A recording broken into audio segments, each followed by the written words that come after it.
Give me another shot and I'll be bulletproof. A couple more just to get over you. Roll up another joint and let's get on the roof. I feel like that's the only way that I get close to you. Hey, what's up, YouTube? We're here for another episode of Pilot Talk. We've got Onigiri FPV. She's a longtime OG. If you have been in FPV for any amount of time, you've probably seen her around. She's been a big staple of FPV for sure, or at least in my algorithms, I've seen her. How's your day going? Good morning. How are you doing? It's good, thanks. Good evening to you in the past. Yeah, that's always fun. How are you? I'm doing good. It's been a good day. It's been a fun day. Did some streaming earlier.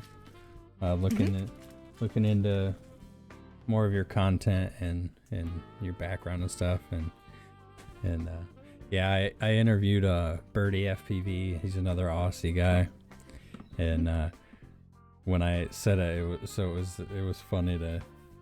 It's been funny. I talked to him, interviewed him, and then I work like second shift, so it kind of works out that I'm like awake while he's getting up for the day. So we like chat a lot, really often and stuff. So it's fun.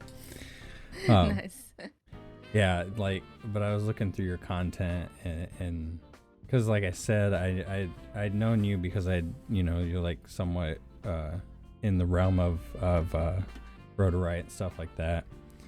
And like when I got into FPV, I kind of like looked at the history, of like kind of where things started and how everything got to where it was when I came in. And Rotorite was always like a real big staple of FPV, when I got into it. And I thought it was really cool seeing you fly. Like you were one of seemed like one of the early on female pilots, which is awesome. Yeah, it's been a while now. It's a bit funny to think about that. Years have gone quite quickly. And yes, when I started, there were a couple of girls before me that I think they had been flying maybe 6 to 12 months earlier even than me, which including Zoe FPV, and there was Mayon High, who's my friend now, Lexi. I mean, we're all kind of in touch still. Yeah. There was this girl on Instagram called Fish Fit Lady. I don't know if she had a YouTube channel. I only knew her from Instagram. There was another female pilot, Megan, but I don't remember her handle. And all these girls, like I thought their flying was beautiful. They were kind of doing a bit of cinematic even before it was a thing. When all the boys were doing freestyle, the girls were like, "Oh, a pretty ocean, a pretty," it was very nice. Yeah. Yeah. I very much remember Maya on High, and then Zoe. That it was really cool to see. Yeah. So we'll jump into the questions here, and we'll see where we go. So where did your pilot name and logo come from? So I used to, because I'm a millennial, I grew up in the blog era. Yeah. And so I didn't want to have to use my name on the internet. I was still I was 15 years old when I was on the internet. So my parents were pretty relaxed about me using the internet. I think more because they were not aware of all the things that were on the internet. But for some reason, I also thought my name wasn't cool anyway. So I chose Onigiri because I liked Japan at the time, even though I'm French, so it's not related. I had people thinking that maybe I had one parent who was Japanese or something like that. I was like, not at all.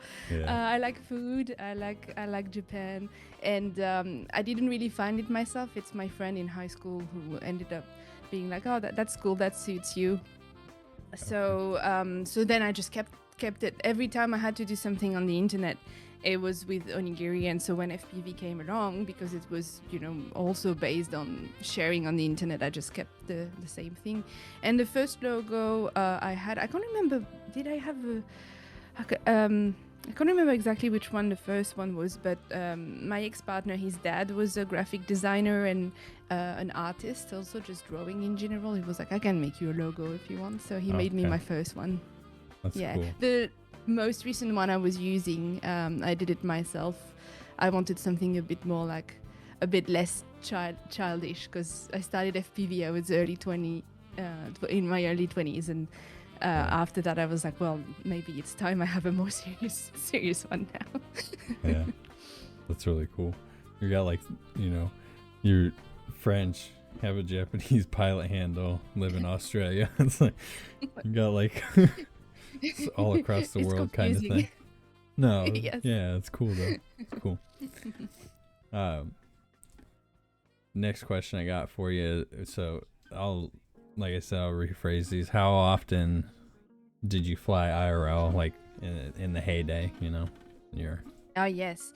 Look, I don't know what you've seen from the old videos, and I don't know if your audience is familiar with the old ones, because now I started flying, it was 2017. Yeah. So next year will be 10 years. Because I'm still flying from time to time, so I like to say I've been flying for 10 years. But so I flew most often when I was still working in Central Desert in Australia, because it was so convenient. That's all I could do pretty much as a hobby. Yeah. That's how easy for me it was to fly. Like I didn't have any commute to work. I was literally living where I was working. So my days would just be waking up, going to work, which was walking 5 minutes to the school kitchen where I was working from where I was living. And then work from something like, I think it was 6:30 or 7, finished every day around 3. And then during lunch break, I would charge a few packs. And then at the time, I had like five batteries. So I know some people from the same era, like Snake FPV, who's also from Australia. He used to do like 60 batteries in one go. I was doing my little 5 packs, but it was every day. And the reason I could also do that, beside just literally having nothing else to do and living where I was working, is the weather in Central Desert was pretty much what I like calling like video game weather. It's always the same weather and it's always good. There was never crazy wind. There was rarely rain unless we were approaching the wet season. Yeah. But usually wet season, because we were working for a school, we were lucky enough to have holidays during that time, which is equivalent to the summer holiday in Australia. Yeah. So we would just leave Central Desert and go somewhere where it wasn't raining. So I think for a period of 12 to maybe 24 months in total, I was able to fly every day. And at home and or traveling and flying with people, but at least 5 batteries a day for like probably 18 months. Yeah. That's crazy. Yeah, that is. Yeah, to think about it now. That is wild. Yeah. I do that with all the pilots that I interview, because like, you know, I know a lot, but then I don't also like going back and seeing like the early stuff. So I go back as far as like they have been uploading or whatever. So I went all the way back to like early stuff where I saw like it was, you know, you were posting like covers of music, and then it started to see little FPV videos, and I was like, yep, from there on. It's so cool. Yeah, but no, that spot was really cool. That school, that was a really dope spot to be able to fly FPV like constantly. Yes. That's why I think it's so interesting how things work out. Like when I was in that school, I initially had so much time because, like I said before, I started doing FPV. You just finish work and then you have from 3 p.m. onwards to do what you want. So I was doing a lot of music initially because I really like music. I've always liked it, but. When I discovered FPV through my ex-partner, hello, cute, a cat. Yeah. I just decided that. What is this? I decided that I was going to try to make videos on the internet, and so with how can I say, with flying drones was just a medium initially, and then I realized that flying FPV, as you would know, is very cool in itself. Like you feel like you're flying, and that school was an amazing place to train every day because it would be closed from 3:30 onwards with no one. And just the structure of it. When I rewatch some videos, sometimes I'm like, I was lucky to have that as a playground. You know, like sometimes you take things for granted because that's all you know. And I realized that very quickly once this era kind of what I like to say, like where I was flying the most and I had the best time was over, and I moved out of that place and moved to Melbourne. I realized that it was not the same anymore, and I didn't maybe appreciate it enough when I was there. Definitely I have definitely nice feelings attached to that time in FPV. Yeah, it's always fun to that's the thing that I love so much about that. It seems like it's so inherent with FPV is that that like you get to see people you get to see like the early on, you know, like everybody seems like they upload their progression through FPV, so it's like fun to be able to like look back on it and you know, kind of see where you started and everything like that. It's really cool. What boy get what's inside the bag? How often did you sim fly, or did you at all? Oh, I guess, maybe that wasn't necessarily as relevant or as often or as popular when you were kind of in your heyday. Initially, I don't know if it existed when I started. I would say so. I just think we were not really across simulators because I just started with my partner and I being remotely linked because I was so scared of breaking stuff. So our two remotes were physically linked and he could take over. But the simulators came more around, for me I think it was more 2018 and maybe end of 2017 and 2018, because I remember having Velocidrone installed on my laptop when I went back visiting my parents and I showed them FPV for the first time. When I stayed at their place and you know, they were watching TV in the evening, I would be with them, but I would have my simulator and flying at the same time. So I did a lot of simulators maybe from, I would say definitely January 2018. It might have been a bit earlier than that, to probably the whole year for 12 months. I was a lot on the simulator, loved it. I think obviously it was not the same as in real life, but it was just nice sometimes to have something on TV, or when you're around people and they're chatting about something else, you can be part of the conversation and also you're just flying at the same time. So convenient.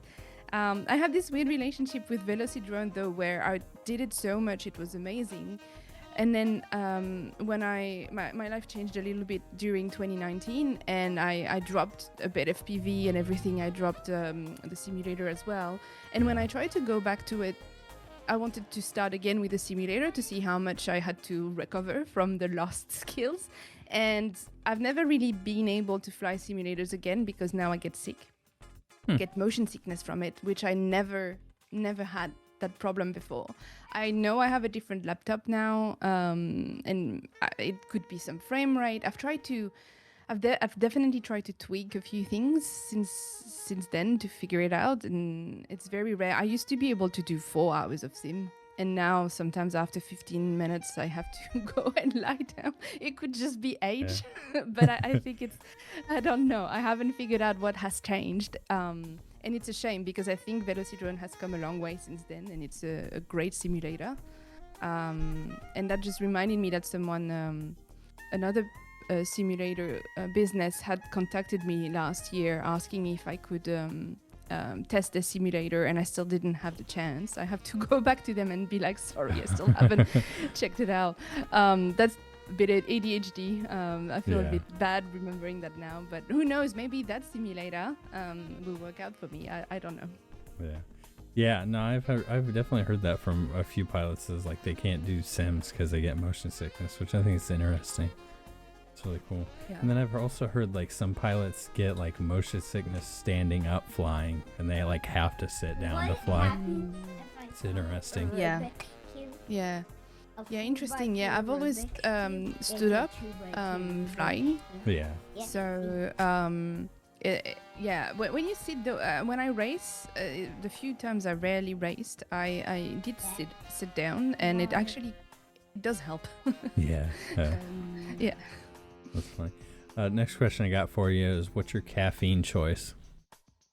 Oh, well, I can't really do coffee anymore. It gives me too much anxiety. So I've switched to matcha. So I just have a nice matcha latte with almond milk. And it's really good with a little bit of honey if you think it's too bitter. But some places do very, very good matcha without honey. And that's my choice. Okay, cool. What about you? Typically coffee. Like, I honestly, for the most part, just kind of raw dog life. You know, I don't like. I'll have coffee here and there, and then like maybe once a week, once every 2 weeks, I'll have an energy drink. But for the most part, I'm just kind of raw dog.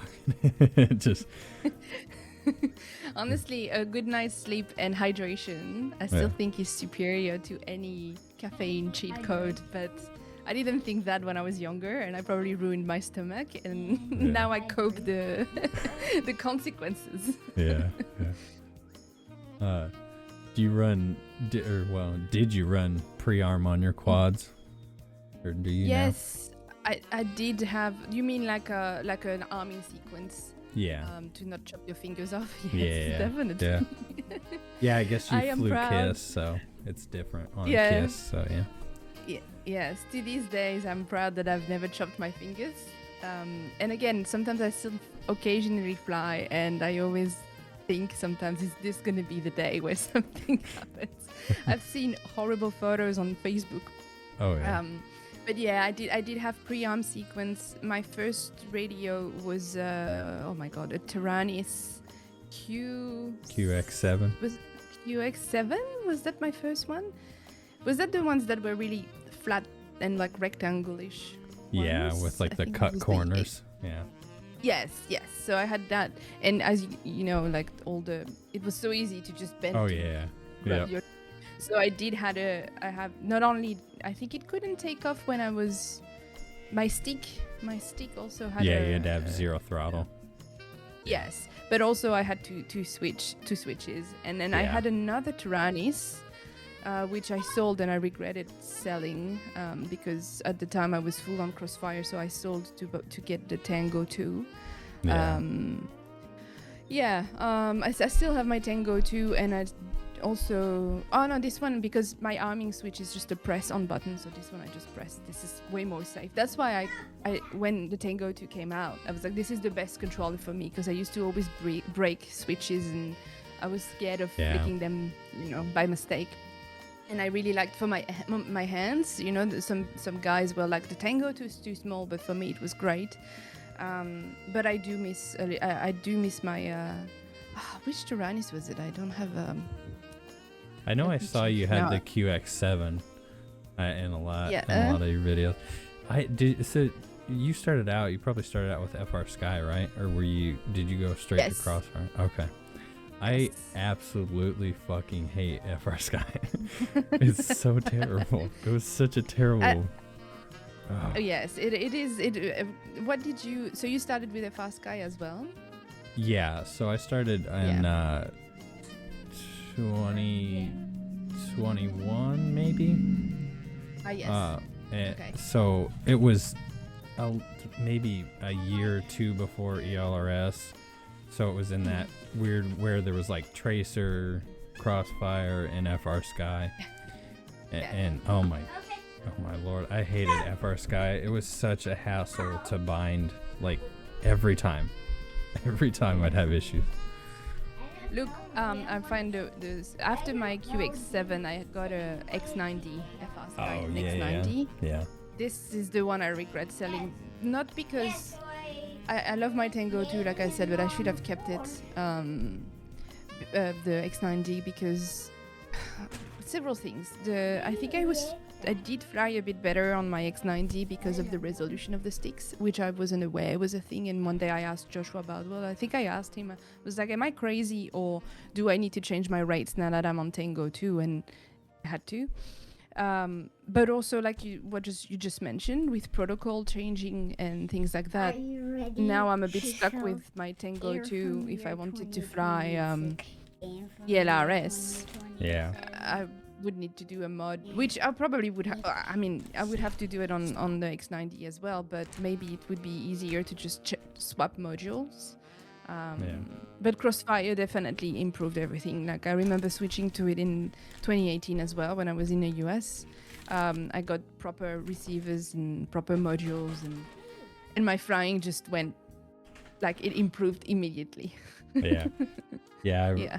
It was. I remember when I switched over from FR Sky to ELRS. It was like night and day. it was like it was to get ELRS set up early on. It was like a pain in the butt. But like it was just you could fly so much farther and not worry about and just falling out of the sky. It was so nice. And I felt also more connected to the drone. I remember doing tricks and being like, it's doing it like immediately. It makes it sound like FastSky had a terrible latency, which I don't think it did, but I think I am quite sensitive to latency. Yeah. And I could definitely tell the difference. I can tell the difference in latency between the first DJI HD goggles, like vision system and analog. And I know there's a big debate where people are like, your brain cannot feel the difference. I get motion sickness flying DJI system, the old one. I haven't tried any of the newer stuff, but and I think it also is linked to my brain expecting the drone to do something, and maybe it's not doing it exactly like I'm used to on analog, and then I feel like I'm gonna puke everything. Whereas every time I fly analog, I have zero problems. So. Yeah. I don't know. It was no that there is because FR Sky was just slower packets like transfer and stuff, like slower packet transfer speed. So it was definitely a noticeable difference switching. Yeah. But I you know I just hate FR Sky. It's just nightmares, you know. Yeah. Do you have arming switch combination on your controller now? Yeah. What controller do you use with ELRS, or what do you have? Boxer, Radio Master Boxer. And I run pre-arm. So I've got one of the latching switches, the pre-arm, and then I have a switch that's the arm. Okay. Yeah. And you were saying about your breaking switches. I got my Boxer, and like the first month I dropped my radio and broke a switch, and I was like, oh my god, I just fucking got this thing. Yeah. So I am actually looking into ELRS because just have been out for a while. And flying, when I have to fly with people, everything I have is working. So, I never had to look into swapping receivers, or I didn't break anything. My radio's working. I had to swap the battery last year. That's it. But my current drone has an issue with the vision. It's just I cannot figure out what the problem is. I think I would have to undo everything and resolder everything, and I just I don't want to. And so I was looking, because I'm that lazy, because there's a bit of tax return coming our way here at the end of the financial year in June. I was like, maybe I should just buy a bind and fly drone. And then I know everything is supposed to be working from scratch. And then if something's wrong, I'll fix it as I go. But I know that I'm getting like a good, base thing. But they're all on ELRS. And then I'm like, do I want to buy a new controller? Do I want to change something on my Tango too? And then I was like, maybe I just buy a brand new one and I put my Crossfire that I have in my current drone into the one I buy. You could. I don't know. That, or you could, I know a few pilots that hang on to the Tango 2 and they put just ELRS receivers into them. Yes. Yeah. Which I could do. Yeah. And also I like my current setup in my drone. I do have a nice flight controller by FETEC in there. Oh yeah. And I mean, Keith of FETEC. I just talked to what's his name? Oh damn, I just forgot his name. Sorry, it's the morning. It's okay. My friend from Kiss, and he one day he was like, oh, just try this, and he sent me one flight controller, and I probably only flew it, I don't know, 10 to 15 times since I got it, and it's awesome. It's just that I can't see anything. I mean, I can. It's terrible. My vision, my signal is crap. And every time I try to fix something, then a few months go and I forgot what I changed, so I can't remember if I fixed my VTX or if I swapped the camera now. So I would probably have to. I think I should just sit down in one of the coming rainy days, unsolder everything, order a new VTX, a new camera, try to see if I can make it work. Yeah. And if I can't, bin, and then I order a new one. Yeah, I mean, a lot of the bind and flies nowadays are actually they're fairly solid. Like there is definitely a little bit of markup as compared to like buying, you know, and building yourself, but they're I mean, they're not like the iFlight, you know, Nazguls and stuff where they break super easy. Today we are going to try Air from 2026. That is the one thing that's been super cool seeing over like the 5 years is just how much the hobby's grown, like how much everything's grown and stuff. The technology and stuff is just crazy. Yeah, definitely. I feel completely out of it. Like, I for a long time I was asking my friend Randy. She's very good at. She's into racing mostly, and we talk a lot about FPV because she's still so active in the community. And all the questions I had, I was asking her because I'm like, I'm still on Crossfire. I probably have a Falcor camera in analog in my drone. Can you please let me know what's up with ELRS? What is it? Like who's making it? And she's like, everybody makes it. Like, it's open. And I'm like, oh my god, okay. I didn't know nothing. Yeah, it's why it's crazy that just even the 5 years that I've been in, how crazy things have advanced. It is crazy, and even the other things that are not related to actually flying the drone, like I'm talking GoPro. I've noticed you use a GoPro for your stream. Yeah. Recently for my work, we had to buy a newish GoPro, and we went for the GoPro 12, and I was just setting it up in the studio, and I was like, what? Yeah. You know, my last GoPro was GoPro 5, which I loved. Oh, yeah. And I had not touched. At work, we had a GoPro 8. That was the most recent we had before we bought the 12. And then I tried the 12, and I'm like, if I was putting this on my drone, the footage I would get. And sometimes I do get FOMO like that because I'm like, oh, the things I could do now, you know? Yeah. Amazing. Yeah. No, yeah, the camera technology. It is kind of interesting though, is like the sessions were so like amazing when they like came out, and they haven't done another one since the 5. It's just weird that they like completely abandoned that line. Like they tried to make some weird like some weird like slim down kind of thing, but I think it was called like a GoPro Mini or something, but it was terrible. It like overheated horribly quickly and everything, and it's like I don't know why they can't just make a new session, you know? I think they don't want to because they were too sturdy, and I think they just don't want to. That's true. I have a fun story about this. The day they announced that it was going to be discontinued, I think that's when I was in France, when I was mentioning, you know, I think they announced it in 2018 or something. And so I was at dinner with my ex-partner and some family of mine, and he was just scrolling on his phone, and then he realized there was this announcement that it was going to be discontinued. We hadn't started eating, and then he was like, I'm not hungry anymore. Oh my God. What do you mean? He was just like, we need to buy as many as we can, but at this stage I don't want to eat. I'm not hungry. I'm like, just eat. It's gonna be okay.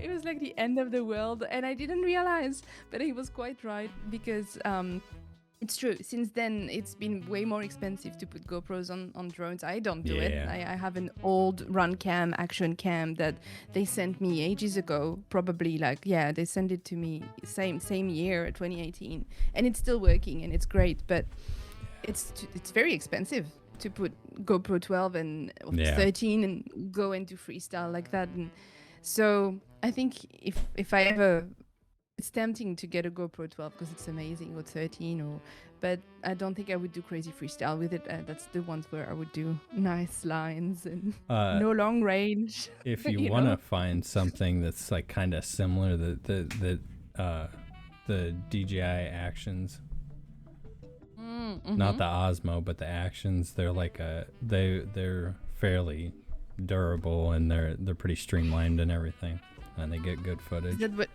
what do you use yourself, or? A Hero 13, a full-size GoPro, yeah. But I had a 9, yeah. Well, I bought like a 5 secondhand, broke that, did the GoPro insurance thing with it, and got a 9, and then had the 9 for a while. And didn't break it flying, broke it because my ADHD dumbass left it on the top of my car after I was done flying, drove home, took a turn, heard a thud, thud, thud. I was like, what was that? And then I was like, where's my GoPro? Mother. Oh my God, that's the worst. Yeah, it did not survive. It probably would have survived if it didn't get run over by the car right behind me. So, yeah. I was like, sad day. So then I insuranced it again, got a 13 now, and nice. Try to make double check that it's in the vehicle or attached to my quad. Yes. It's actually so funny the number of time people have broken, because in the hobby we have a lot of neurodivergent people, and they break their GoPros in another way, than actual flying. My GoPro 5 died of old age. She died between 2 FPV sessions, and I was like, oh, it was your time. She recorded a whole session, and then maybe like a week later when I tried to turn it on, it wouldn't turn on, so she just died in my FPV bag on her own. I was like, oh. That's unfortunate. Yeah. Yes. Didn't even die in an epic way, just gave up. just old. I worked too hard. Yes. Oh, I had it since also 2018, and I think it gave up. Did it give up last year? Maybe, I think it gave up last year or the year before, so decent run. Oh, yeah. I mean, for FPV, yeah. Yes. That's a lifetime. Yeah. Next question I got for you is how long have you been flying? I guess you say you still technically are flying. Yeah. Consider yourself flying. Yeah. I already saw it. I flew the most from 2017 to probably until the pandemic, 2020. I definitely slowed down before the pandemic, and then it was the occasional flying when friends were around or someone was visiting from overseas and they happened to be in Melbourne, and that still kind of happened. Last time I flew FPV was with my friend last year, but I realized how quick it went by. My last flight was last year in August, so we're already in May. I just realized, but it's been tickling me. I kind of I don't know. It's always kind of here in a corner, and I just I think I told you separate when we were DMing about this recording that, like I said actually earlier, I also really like music, and like I have my instruments right here, and there's no friction between picking up an instrument and playing for 5 hours and getting instant reward. Maybe I should train my instant reward system. Whereas, like I said, FPV, if I really wanted to have fun properly, I have to fix it right now. And you mentioned ADHD and being neurodivergent, and I think when there's too much friction sometimes between the wanting and the doing, we just end up not doing. And I think that's my main problem. The repair stuff always gets me. I just Like, hey, I gotta fix stuff, and I'm like, god damn it. It's like I gotta pull my stuff out. And what? Yeah. Yeah. It's I've like I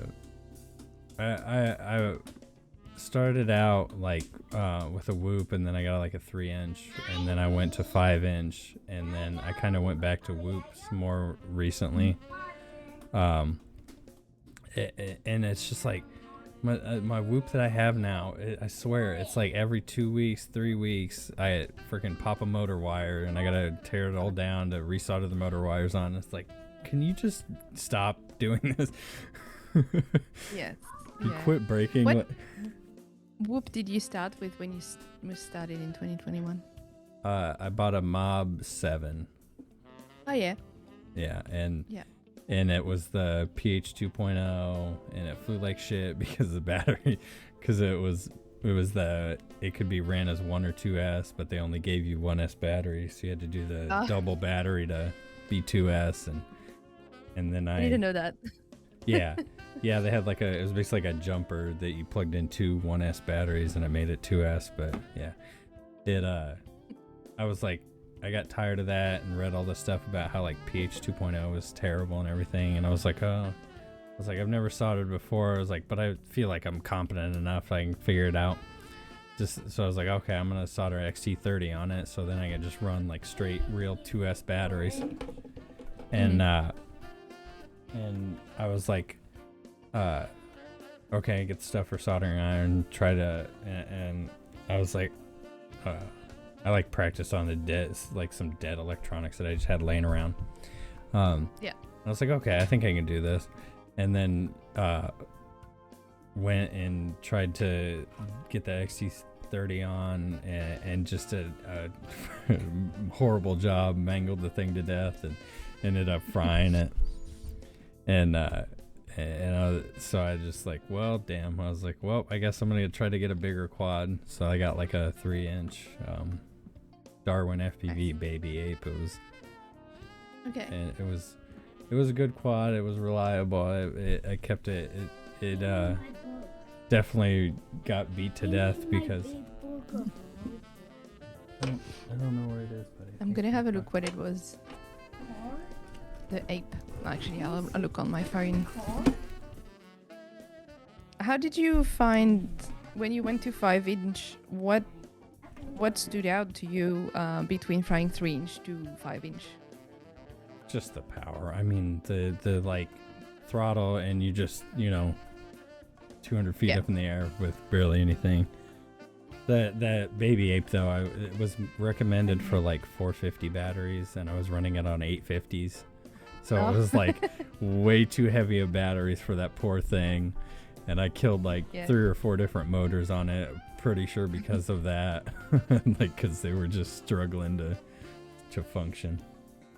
It looks nice. It looks nice. I had the baby ape 1. There's like a 2 that they just came out with, but yeah. Oh yeah. Okay. I was looking at V3, I think. So, oh yeah, and then they just came out with the V3. But yeah, they're nice little things, like a good cheap starter to get into it.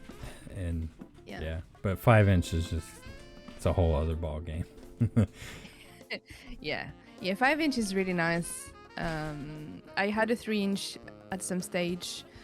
3-inch, because I know I had a 4-inch after that. Yes, I think Armaten had a 3-inch, which was the Chameleon, I think is what it was.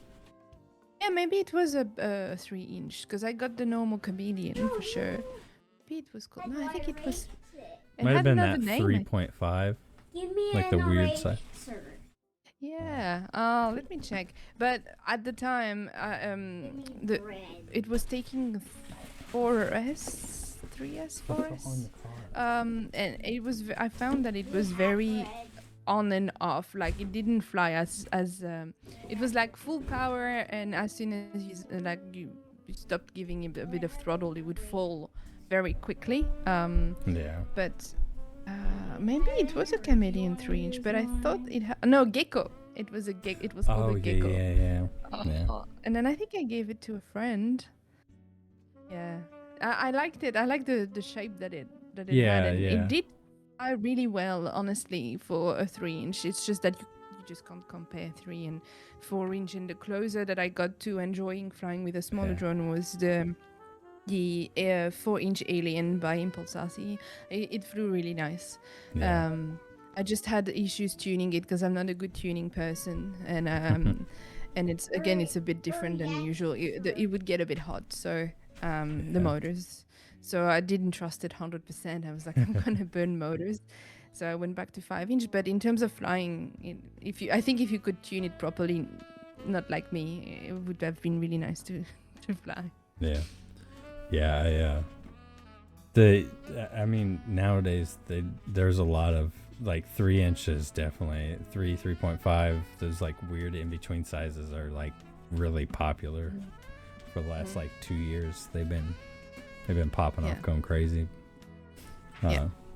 Which is cool. It's interesting to see how the hobby's like kind of changed over even just the 5 years that I've done with like the size stuff. It was crazy to watch like your old videos because you were flying fucking the single ESCs instead of the 4-in-1s, and it's like it's crazy. It's it's so weird to see it like that. I wonder if that's the same as when I was watching or talking about old quads that like Mr. Steele or his friend Konas, the FPV, were flying when they started, and they were talking about these huge... well, I also had a PCB, actually. I think my first drone had PCB, and then flight controller, and then single ESCs. But their boards were way bigger as well and things like that, and they had like pins and... And so I think maybe when you see those single ESC, it's the same as when I was talking to them about their technology when they started. And, like they had things, what was it called? It was a Raspberry thing that Raspberry they had Pi. to code. Yes, this stuff. And when they were talking about that, I'm like, I don't know what you're talking about. It's all out in the car.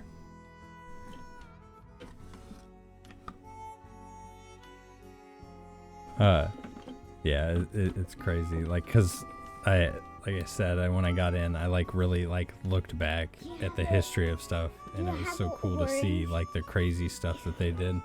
No, it's all out in the car, baby. I have nothing. Run out to the car and get it. You're very patient to have gone back and watch all the old stuff.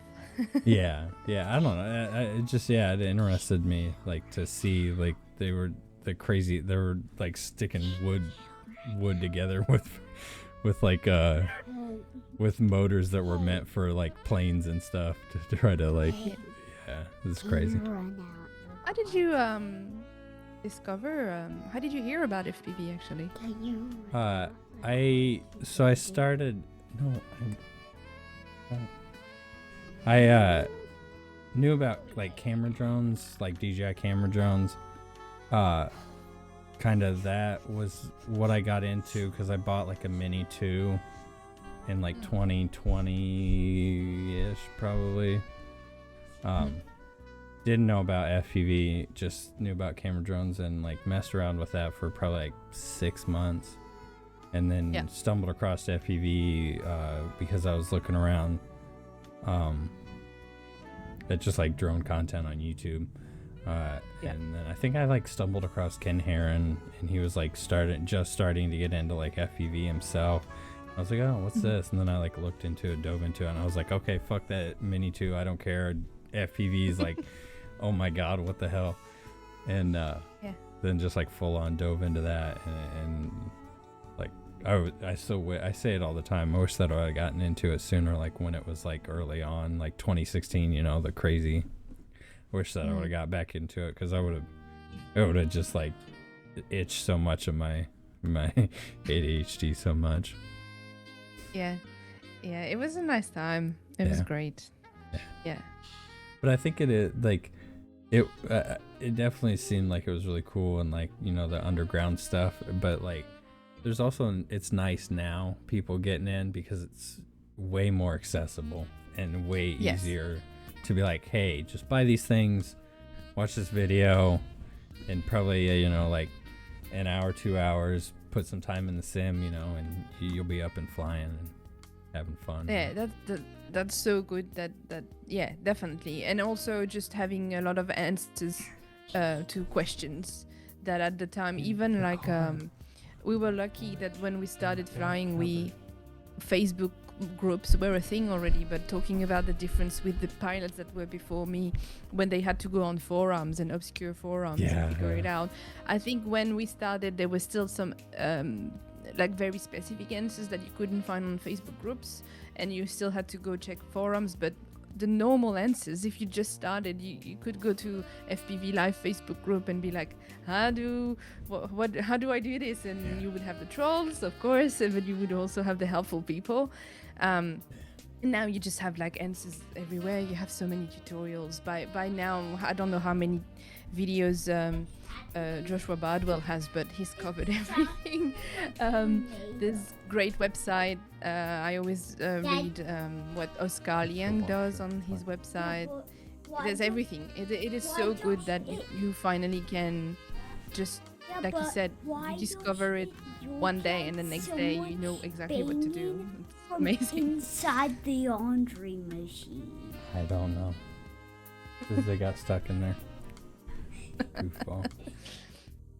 Can you go down there to get it? Because I'm sure. I'll be right back. 1 second. I need to grab something. Yeah, no worries.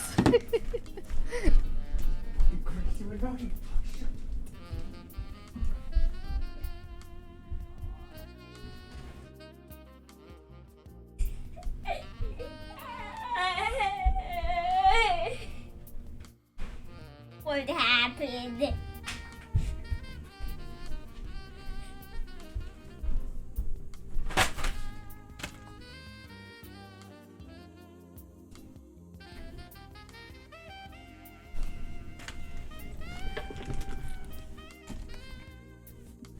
Okay. Sorry. Gonna have a bit of editing to do. Yeah. What's your current rig and setup? Yeah, let me grab it so I can show it. Oh, I don't know. Is this gonna be video or is it just gonna be No, it's is it video. gonna- Yeah. Yeah, okay. Let me just quickly. I think I By have all it means. here. Go ahead.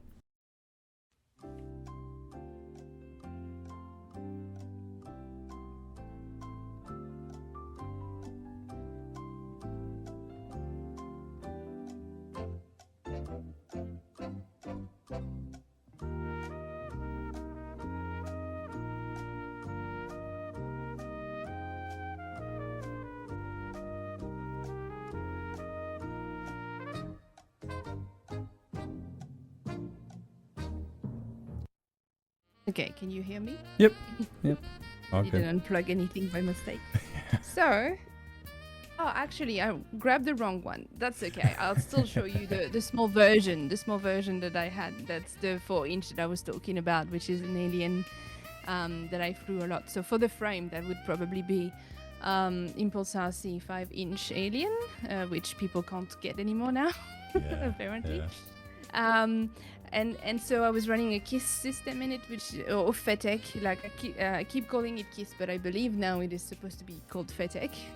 So the whole stack was the 4-in-1 ESC, obviously, and then the latest at the time, so latest, maybe not so latest anymore, but flight controller with the firmware on it, which I think was Chef KISS. It's just that my flying experience, like I said, was a bit ruined by my vision. Which is, like I said, I think I have a Falcor on it. Is it Foxier Falcor? I think it is. Yeah, I believe so. Old. Yeah. I had Mr. Steel V6 motors, but I think it was the first generation. I don't know if he's put other generations after that. I just got them when he released them. I was flying HQ props, which are very standard one. I think it's the 5x. I can't remember my pitch. That's crazy. But yeah, HQ props, just freestyle, very not aggressive pitch at all. So I don't know. The pitch was close to the FX watermelon that came out because I flew them for a long time. The watermelon. So it's like the HQ prop kind of equivalent to this, which they're made the same place anyway. So and then TBS Crossfire, TBS VTX. I was using I can't remember what antenna actually. I'm telling you. And I'm also, it's not even because I haven't flown for a while. It's I used to hear about products, order them, put them on the drone, and 6 months later, people are like, "What are you flying?" I'm like, "I can't remember what I've put on it." So here you go. Yeah. But it is very outdated now anyway, if you think about it. Like, do you think that Betaflight has made huge progress these days? So I still enjoy having KISS because for me it's second nature. I have of FETEC, and I can just plug things and it works on my laptop because I've done it for years. And every time I had to help people with issues on their Betaflight with filters and things. Now, last time I plugged a Betaflight quad on my computer, I'm like, what am I looking at? What are all these sliders? What is happening?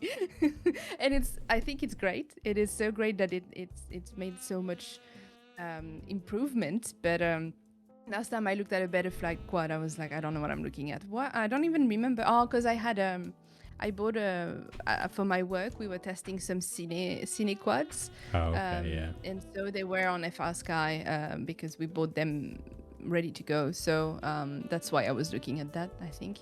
Yeah. But yeah, so that's what I am running. But again, like I said, I might change it soon. First off, this frame is a bit discontinued. So it will be hard to find replacements. I don't know what I'm gonna switch to yet. Yeah. I didn't see that coming because I also grabbed this, which is the frame that my friend Blackbird did with Impulse RC. So I actually don't know, and I didn't follow up on what happened and if he's gonna try to find a solution with that. But that was my next frame that I was going to fly with his motors probably. And now I don't know. So I think I'll just try to fix what I have with existing parts. And like I said, if it doesn't work out or I can't figure out what the problem is, I might just buy a bind and fly and see where we go from this. Yeah. I have no idea. Yeah, no, I don't think Betaflight definitely has gotten better, but I still just KISS it can't be beat because the hardware is just better. Like the hardware on the actual boards is better than anything Betaflight. So I mean, you can get like Birdie FPV, the guy that I was telling you about, the other Aussie guy that I interviewed. He runs both. He's got Betaflight, and he's like tune, like he's all into the tuning, like so hardcore into the tuning.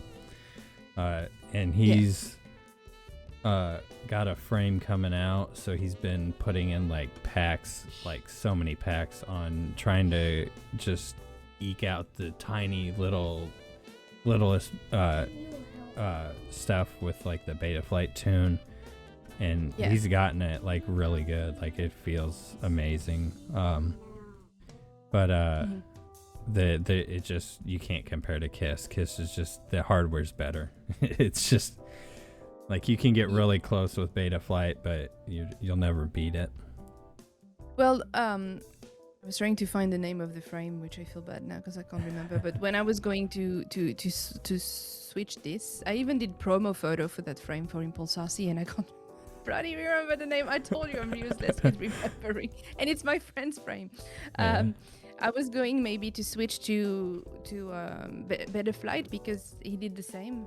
Blackbird has like presets that you put on his electronics, and his whole project about this drone was to literally just get everything that he usually gets and then put the settings that he does, and then you literally had, a copy of his drone. And I think it was a great idea to do it like this. But yeah.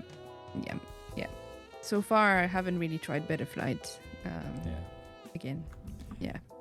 Yeah, it's definitely a lot better, and there's like presets that just, I mean, you drop the preset on, or even just the stock, really, like, it's not amazing, like there's definitely some lacking, and like putting in a little bit of work in the tuning, you definitely get the quad to feel a lot better and everything, but it's definitely serviceable, and usable and everything. It's not Yeah. like the early days where you had to worry about, well, if I put this tune on and it might smoke a motor or something, or Yeah. Yeah. I was trying to remember what I had in terms of flight controller, trying to find the name, because my friend, I was mentioning my friend on this Discord, you can say Fero Commander, but I don't know how to say his name. I've always read his name, and every time I mention him, I'm like, I should ask him one day how I pronounce his name. But yeah, it's Ultra. Isn't that what it is? I think that's what it's called. I try to be precise for people.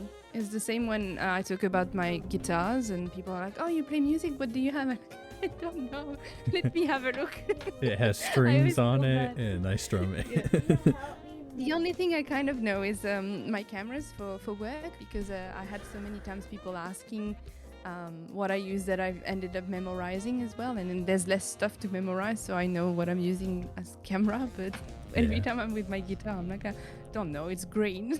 It's not helpful. That's funny. Yeah. Next question I got for you is, do you prefer, well, I'd be interested to see this. Do you prefer whoops or 5-inch? 5. Like if you had a perfect 5-inch. world?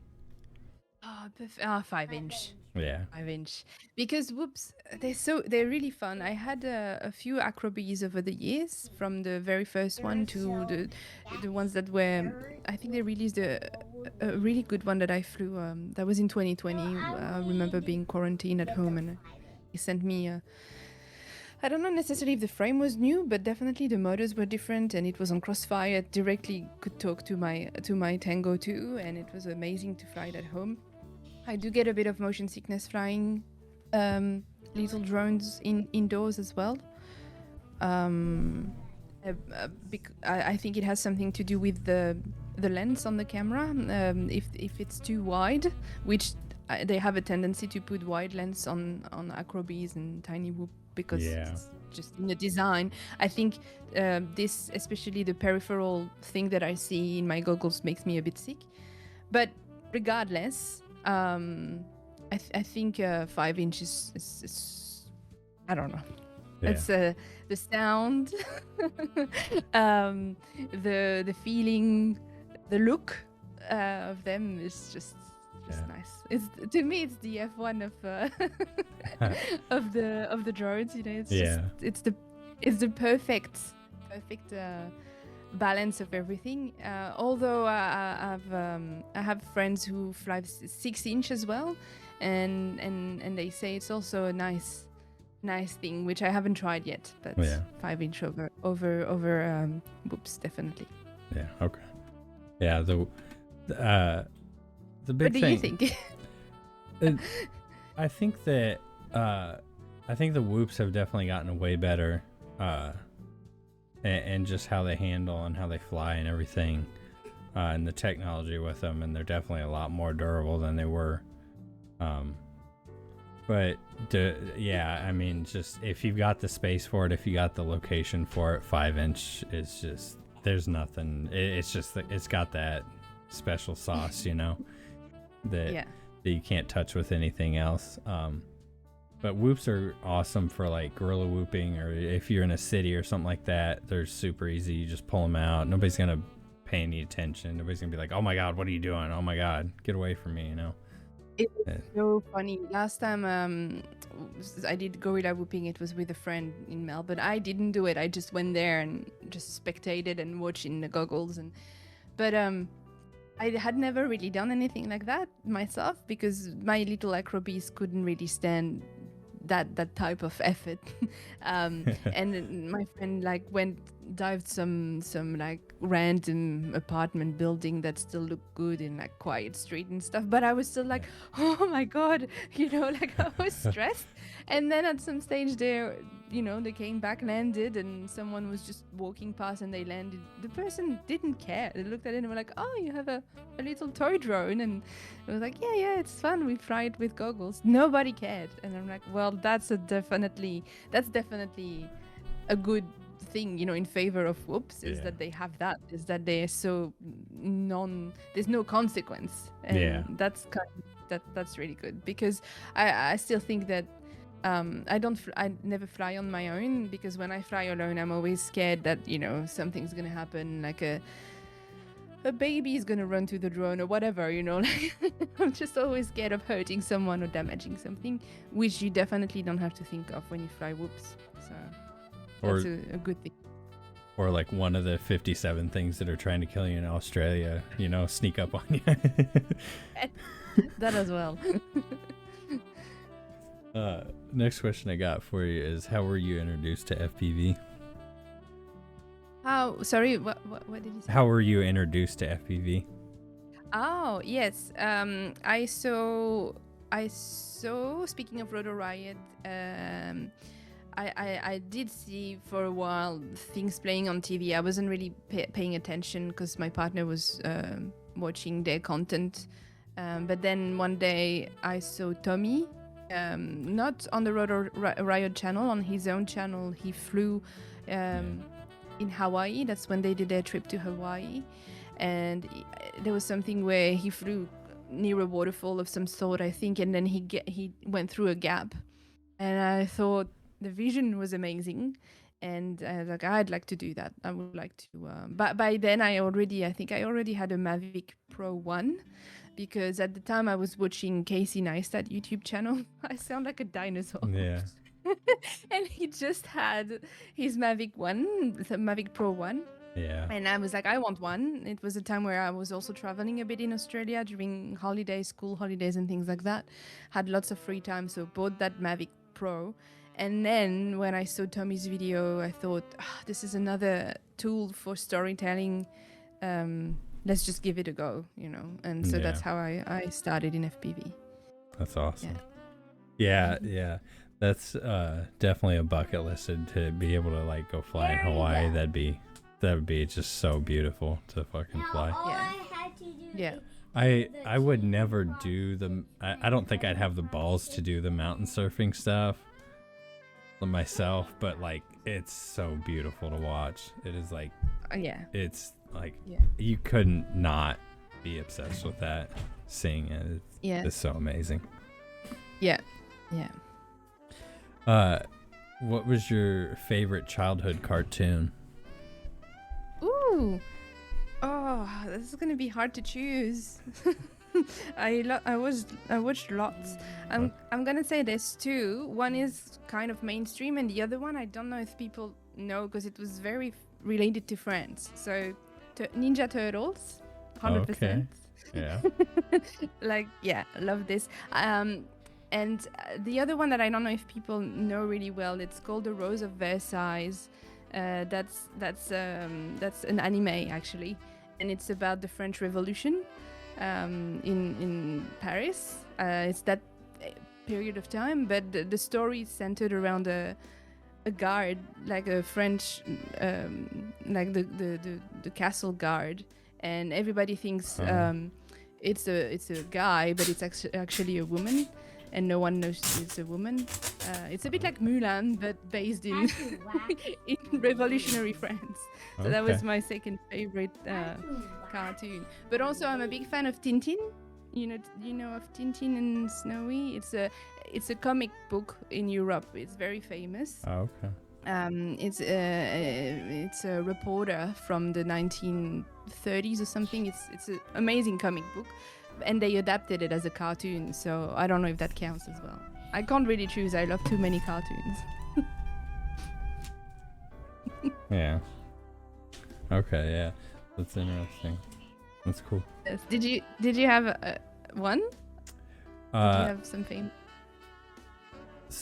I mean, Pokemon. I was like super hardcore into. I had owned like a lot of the early VHS tapes. And then after that, I got into like Dragon Ball Z. I was big into that. Yes. And I still like watching that. And then I like got into like some of the like Toonami stuff, which is like the late night Cartoon Network. So like Inuyasha, I like Cowboy Bebop. Oh yeah, I've heard of it. Full Yeah. Metal Alchemist. Yeah. Oh, we watched it for the first time like 2 months ago because a friend was like, Oh. "You've never watched it?" I know you can read it as well, but yeah, I it's amazing. It's so good. Loved Yeah. it. Full Metal Alchemist. Yeah, it's amazing. Yeah, Yeah. binge watch it in like 2 weeks, I think. I After got a work every tattoo time. of it. I liked it so much. Oh my god, you got it! Yeah. So good. Yes. Yeah. Yeah, it is really good. Have you ever watched Evangelion? I watched some of it. I realized like that I did not watch nearly as much of it, but I like would randomly, like, it was on Toonami and stuff. I didn't like sit down and watch it, but it's definitely on my list because I know that it's like a really good anime. Yeah. Yeah, it's my partner's favorite one, and in Full Metal Alchemist, it's Japanese and it's always going to be a bit spiritual, but I feel like it was kind of exploring same questions about nature and relationship to Yeah. life and death, and it reminded me a bit of that. So if you have time, give it a go. It's definitely more depressing, though. I feel like Evangelion is more depressing. Yeah, that's funny. Yeah. Next question I got for you. What was your first job you had? Oh, first job. As like a independent person, like, because I did internships during my studies, so I got paid, so I count that as a job. Yeah. Let's talk about this one. I was fitting parts on a giant motor for Mitsubishi boat engines. Oh, okay. That was my internship when I was at uni, because I studied mechanical engineering, and the first year of uni you have to do you're not an engineer assistant or apprentice like that, where you have to actually be a production part of the production lines somewhere. Like a worker. So that's yeah. what I did, like a worker, and it was amazing. I loved it. It was a full 5 weeks only job, so that's why I'm like, does that count? But I still got paid. So it was amazing. And then the end of the last week of that internship, they put me on the maintenance of a big machine, access machine. I might miss vocabulary on that because that was in France. I don't know how to translate it all, but it's the machine that literally build engines, like they're gonna like like a robotic arm, kind of. yeah, a robotic arm that Yeah. grinds and do all the things. So it was Oh, a yeah, 5-axis machine of some sort, and I had to do the maintenance of that with a friend that I made okay. there. Like, it was amazing. But then my very first job as an adult, not like a student of some sort, was in Australia. I was planting tiny plants in a plant nursery. Okay. That was That's a backpacker job, and I did it for 6 months, I think. Yeah, something like that, maybe a bit less. That was my first job. Okay. Cool. That's cool. So you already answered this, but do you stand or sit to fly? Yep, stand. Although when I was doing simulator, I was just slouching in my couch. But standing's nice. Yeah. And the few times I raced, I found it easier to sit though. So I'm flexible. Yeah. Okay. Next question I got for you. I'll be interested to see the answers to these. Who are a few of your favorite pilots? Oh god, it's hard because some people I liked the flying more than the personality, and some people I like the personality more than the flying, and some people are even. Yeah. So I'm not gonna tell who's who when I'm gonna say that, but I liked pilots that fly completely different than me. It doesn't make sense. Some people they fly a way that is inspired by their favorite pilot. Yeah. Me, I really admired people who were doing other things than what I was doing. So the first pilot that stood out for me, I really liked oh my god, Gapit. Have you ever watched Gapit video? He was doing Sounds freestyle. familiar. It was very. If you look him up, he stopped flying now. He also had a podcast at the time. I forgot the name of what his podcast was, but very interesting guy, very interesting podcast, and amazing flying, very committed line. It was freestyle and very linear, but also when he was choosing a line, he was not getting out of it, and his music for his edits were amazing. So really enjoyed Gapit. But in terms of freestyle, crazy freestyle, I've always liked my friend, I'm a bit biased, Snake FPV. And in a similar way, there was Tom Smith in the UK, who I discovered because he was also part of the Armaten team when I joined, I think, or he just had left. But I like the personality as well. Tom Smith is one of these amazing person that I think he can afford not flying for a while and then picks up his drone and is gonna do crazy stuff, and I'm like, how? You know. That's crazy. So definitely through inspiration, but also from just inspiration perspective in general. Like we mentioned Zoe before. Zoe was just from what she represents for a woman in the hobby. You know, is very important to me. And also, just the fact that she was flying 3D as well made her stood out. And I've seen her fly in real life, and also her commitment to and the passion to the hobby. She's touched everything. You know, she's been doing this. At the time I met her, she was organizing X class, so drones that are this big races. She's always been so knowledgeable and motivated. These days she's killing it. She's doing it professionally. She's flying whoops as well. She's just always so good, you know. And then beyond having all the women friends that I made that I love the flying with, I really like Johnny FPV, but I feel like it's like saying in F1 you like Lewis Hamilton. You know, it's just, of course you like Johnny FPV. But again, in terms of inspiration, he was just always ahead of what was going to be done. I don't know how. I don't know if he just set the standard and everybody followed, or he could just feel what everybody was getting into. He did cinematic before everybody. He did juicy flicks before everybody. He recorded drift cars for everybody. He did commercials before everybody. It's just the GOAT. I just Johnny is the best. I've been trying to get set something up to talk with Zoe, because I've always enjoyed seeing her, like you said, because she's the queen of 3D. I mean, like she owns it. She's good at it. She's insane. She's just she's such a cool person too. I like I intentionally leave these questions ambiguous because it's interesting to see how people kind of interpret them. And it's different. Yeah. It is different, and it's so hard. I always have an issue, you know, saying this is my favorite thing. There's always going to be a couple or a few for so many reasons, and they're ambiguous. It's, you know, do you like the personality, the how involved they are in the hobby, or are they inspiring you, or do you just purely flying? It's all different. You can't have someone who does it all. It's impossible. I like it. It's fun to. It also kind of puts the person in the hot seat in a little bit sometimes. So it's fun. Do you have some favorite people that you watch? Oh, I should have said one more thing. I used to have a friend, Overflow FPV. He's the only one who I would watch his video. He's Australian. He's from Queensland. And then I was like, all right, I'm charging packs. He's the only one who's ever done that to me.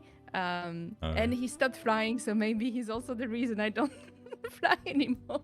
Because I am not kidding. He would put an upload, I would watch the video, I was like, all right, I'm going to fly this afternoon. Like those kind of people that just encourage you to, like, they're so good and everything that you're just like, oh man, I can do that. I gotta get out there and do that. Yes. So do you have favorite yourself, or? Yeah, so like I said, I kind of really like looked back at the history, and I mean, you kind of said Johnny FPV. I for an OG for me that I really like is Mr. Steele. He's just, Oh yeah. I mean, he just seems like he's such a chill, cool dude. He's done insane, crazy stuff with drones, and yeah, he seems very down to earth and really like an awesome person. Yeah. And then like, I mean, there's like, it's interesting, like having started to do these interviews, realizing how few or like how many newer pilots that are like 1-2 years in that are just like crazy skilled pilots. Yeah. And there's like so many just like niche people that like are really good that don't have a lot of following, that you know, that are just crazy good, like like I said, Birdie FPV, I really enjoy watching him. He's like really good. Like I said, he's really into the tuning, but he's also just a really freaking good pilot, like crazy hardcore ripper. Another big one is a French pilot, Ox Plumes. He's kind of a big hotness in the American scene. Is like anytime his videos are up, we're all losing our shit over it, because he's just got this crazy like flow that like it's like he knows every nook and cranny of the spot that he's flying, and just like controls the drone through every little tiny weird gap in the weirdest like orientation, that like a lot of like mind bending crazy stuff. And there's like a Spang pilot, El Gringo. He's in Texas. Oh yeah. Yeah, Why do I know him? Oh, because he's probably good. Yeah. But he's only like 2 years in, and he's like a crazy Spang pilot. Like it's crazy. And then there's like a ton of like French guys that are just insane. I don't know what it is about the French pilots, but they're just fucking, they've got like their own style, and they're just so damn good at it. I'm trying to find him. Maybe because you said if he's doing Spang, that's why. Yeah. Like, because I like this even before knowing it started in France. Yeah. I was like, is this amazing? Oh yeah, I think I've seen his stuff. Yeah, I've seen his stuff. Yeah. Yeah, he's good. It's such a good style. What do you fly? What style do you fly? Do you also fly like this, or you? No. So I feel like I've been in for like 5 years, and I feel like I was just way too conservative with my flying, and so I feel like I'm like way too like novice of a pilot. But I've been trying to really push myself, like this year, to just kind of like not be afraid to break stuff, because I was always like afraid, like, oh, I don't want to break stuff because then like I spend money and I gotta fix it, time and everything. Yeah. And like I've just kind of been like, okay, I need to like push myself, like do stuff that makes me uncomfortable, makes me feel like I might break something, just push myself. Yeah. So like I would say I'm more of like a flow kind of hit gaps and stuff like that, not so much tricks and technical stuff. Yeah. But like I've really been trying to push myself to do more like Spang and technical tricks and stuff like that. Trying to really work on the basics of FPV, because a lot of it was just like I just go out and fly a spot and, you know, do some power loops and Maddies and juicy flicks and stuff like that. And I've really just been trying to push myself to like really lock in and like get the basics down to where I can feel like I know how my quad behaves and like how to control it and stuff like that. Yeah. That's good. And do you practice on the sim the same things, or do you feel like you always, if you're doing sim, you're a bit ahead of your level in real life? Because that's the feeling I had when I was doing lots of sim. I was like, oh, I can do this in the sim, I can't do it yet in real life, but then I would catch up. Yeah, for sure. Definitely like there's definitely this weird like disconnect between like, oh, I feel like, oh, I got this. Yeah, I can do this in the sim. Yeah, I could do this in real life. And then you get out in the field and it's like, okay, wait, okay, well, maybe not. Maybe I can't do this. Yeah. But yeah, I Yeah, try but yeah. No, go ahead. You're good. I was just gonna say it's okay because if you can do it in the sim, I always saw it as it's future me, and then I catch up on future me, you know. So if you can do it in the sim, you know you'll do it in real life eventually. Yeah, but I definitely I've been that's the other thing is I've really been trying to put in sim time this year too, to like push myself to, like I said, really learn the basics and stuff and really reinforce those basics and get the muscle memory and everything. Yeah. Next question I got for you is, who should I interview? Do you think it'd be an interesting interview or somebody? Oh, God. I do have people on my wish list, but they're retired. One said yes. So if you had it, I'm trying to think of someone who will definitely be available and will answer and can also speak English, because again I have like French pilots that I'm like, oh, you should like Blackbird, he's amazing, but his English sometimes is a bit I don't care, but he says he's not comfortable talking properly in English, you know. So who would be interesting? Maybe my friend Randy. I'm just plugging my friend because she has a very comprehensive journey in drone hobby in general. She started with FPV, with freestyle, and then moved on to racing, and she's done a lot of different type of racing, including pro spec in the US. You know, also being a woman, again, it's not that important these days because there's so many women in the hobby, but just her perspective is a bit different as well on how she started and the friends she made and her experience with that. But also she also worked with automated drones as a job in the US in giant warehouse. And also she would be interesting to interview because now she moved to Sydney, but she's originally from Philadelphia. She's Bud Grinder's friend as well. So she knows a lot of people from his friends group, and she's done freestyle with them.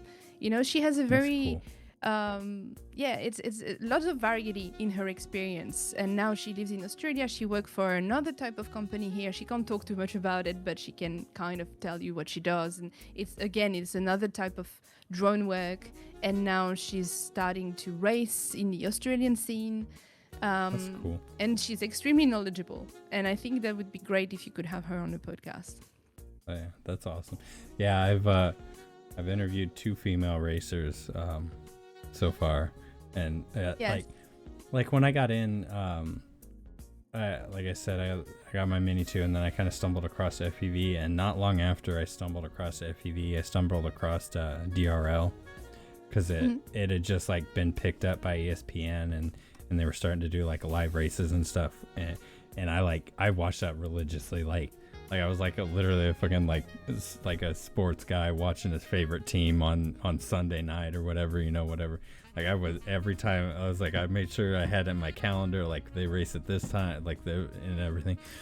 And I never have wanted to race because like I just don't think I have the competitiveness to me to do it.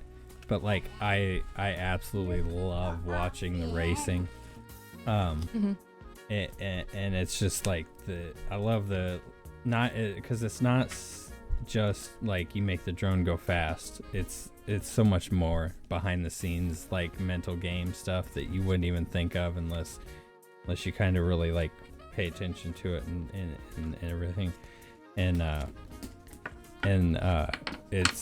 it's really cool because I realized that I live like I'm assuming you said you kind of know about racing stuff. International Open they host, and it's like the worldwide championship or whatever.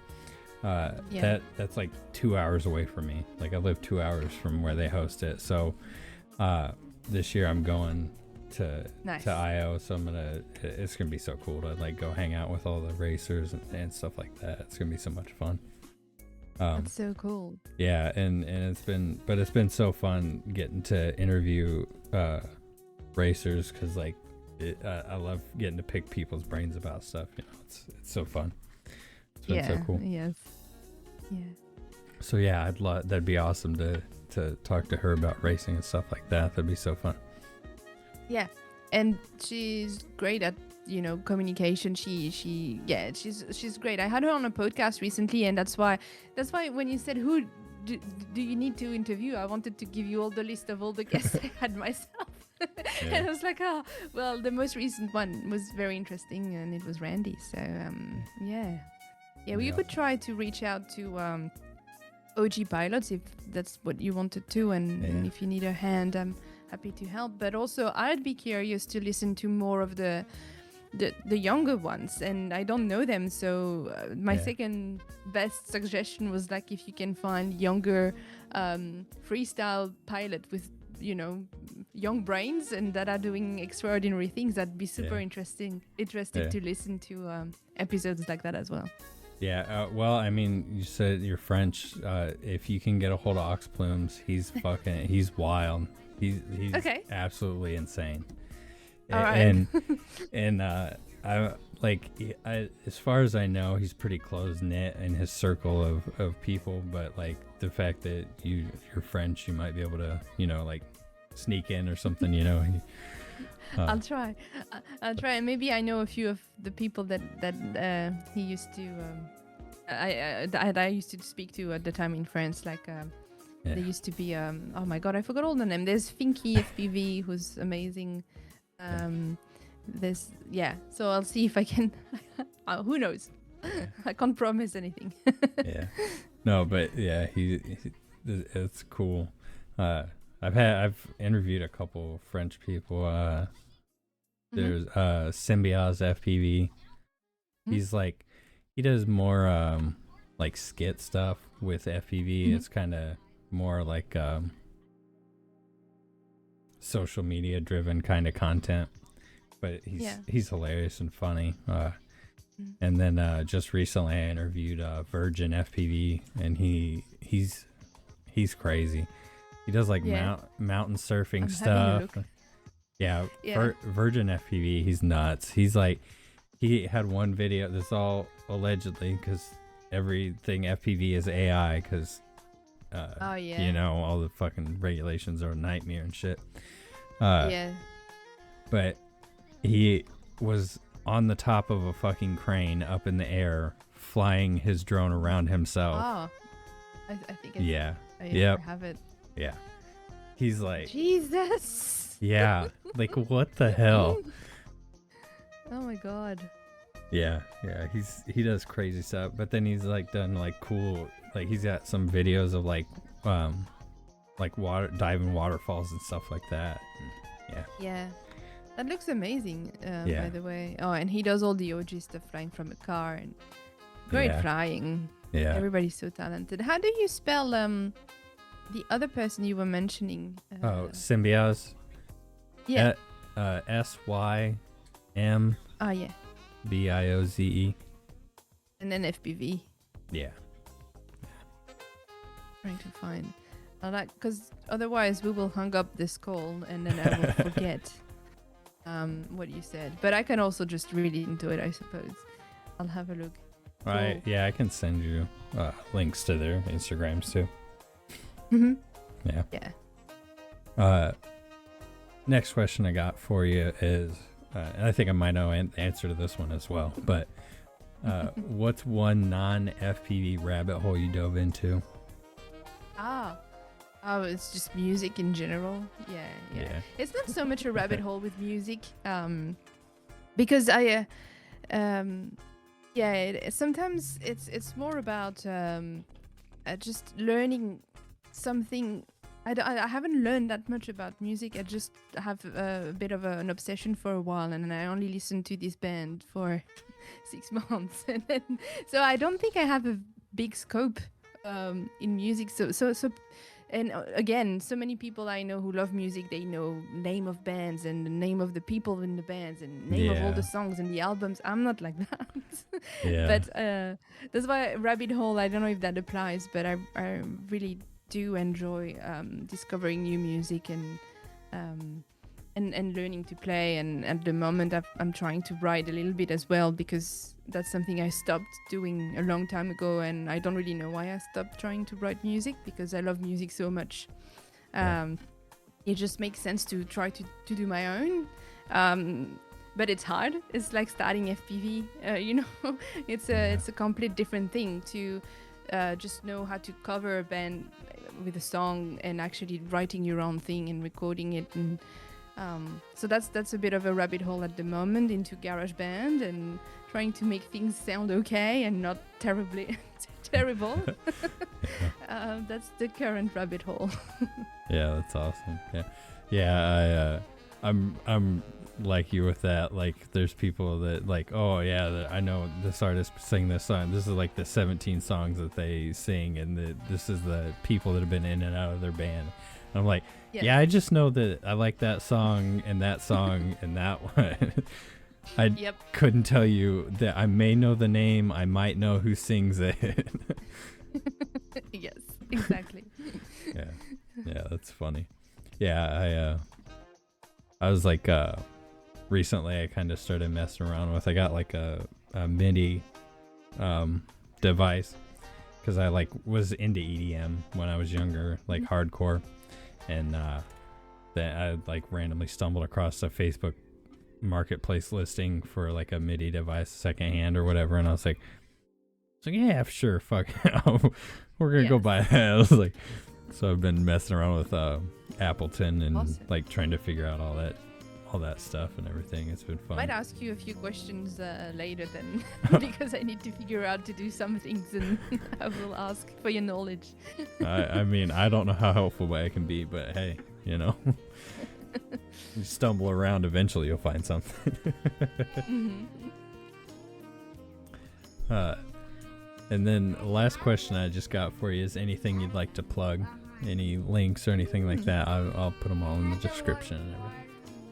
That's really kind. Yes, there is FPV related content. So I recently said that, I was closing my Instagram, so I made it private, and whoever already follows me, will be there with me until Instagram is not a thing anymore, I suppose. But so I'm not plugging Instagram, my old FPV one, although I do accept new requests, and it's Onigiri FPV. I only accept FPV Pilot, and that's it.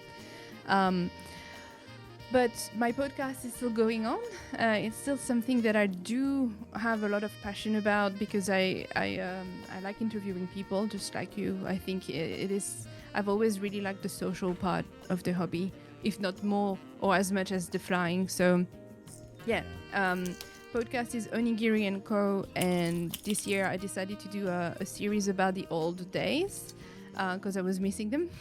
Again, dinosaur speaking, but I did miss, talking about what we were saying earlier, the old equipment that existed before I even started and things like that. So far I've had Schizo FPV on it. I've had my friend Randy, who also started pretty early on. I had Wild Willy, who used to be on DRL, and I am trying to get. I'm definitely sure. I'm sure Steele will come on it again. He's already been like 3 times on my podcast, and I think he will come back once more. I'm trying to get Johnny, awesome. And I do have some of the OG from Rotor Riot who said yes as well.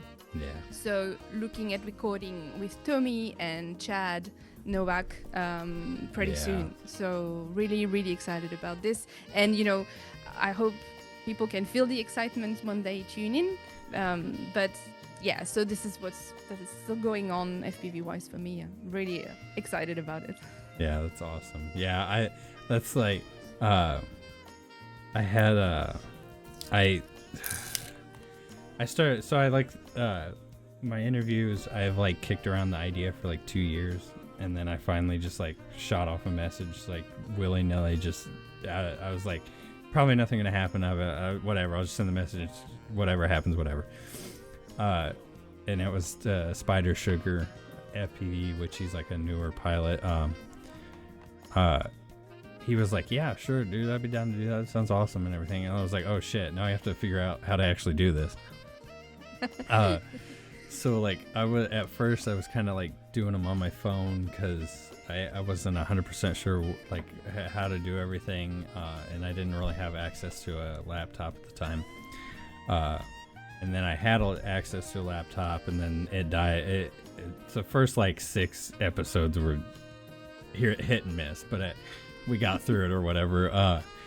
But I had an interview with old guy, Shelby Vole. He was more of a wing pilot, but he did like drones as well, quadcopters and stuff.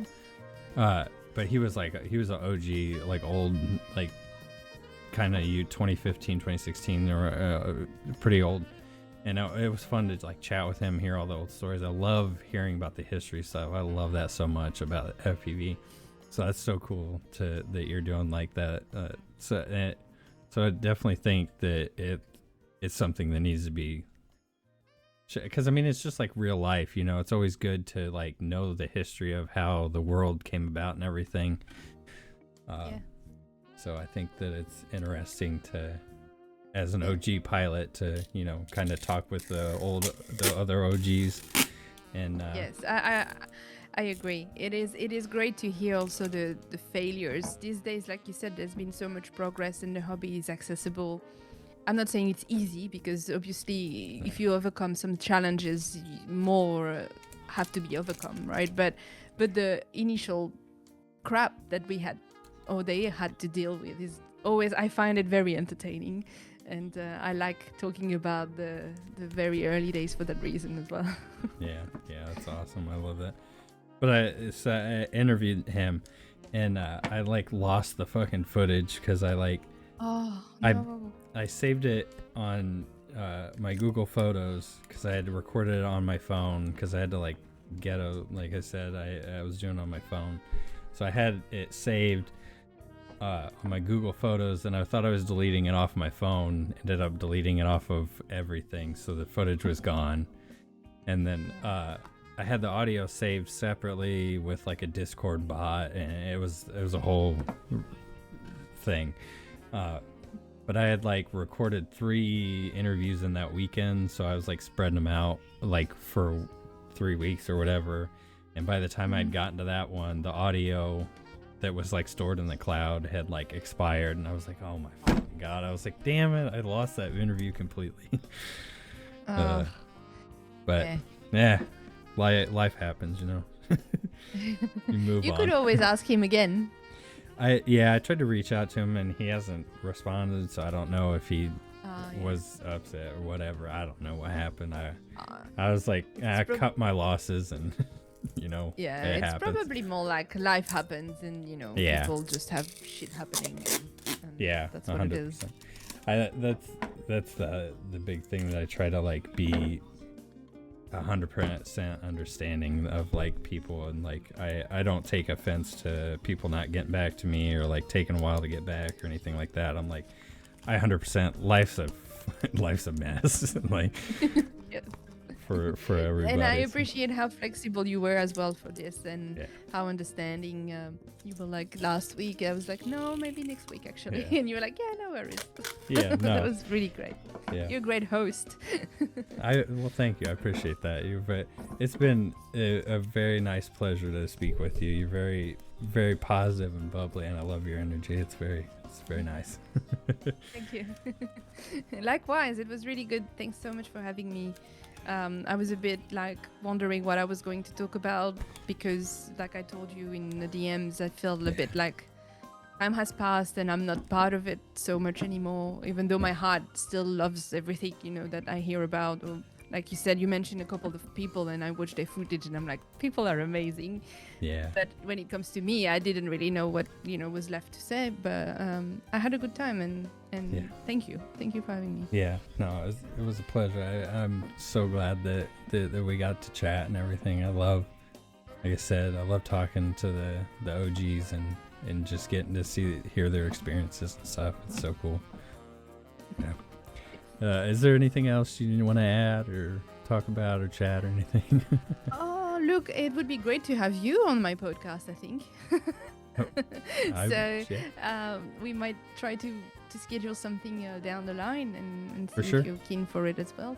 And then that would be a nice crossover to do, I think. Okay. Yeah, I'm totally down for that.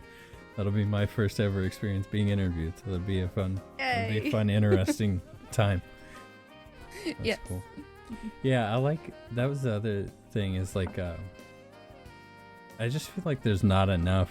I know that people don't like doing the podcast and like everybody feels like it's overdone and blah, blah, blah and stuff like that. But I feel like it's necessary in every hobby to have it because like I've like there are people that have like jobs and it's like meaningless or not meaningless, but like mindless tasks or repetitive stuff. And it's like great to have like long form content to listen to. Like, and I love, I like, I'm that way too.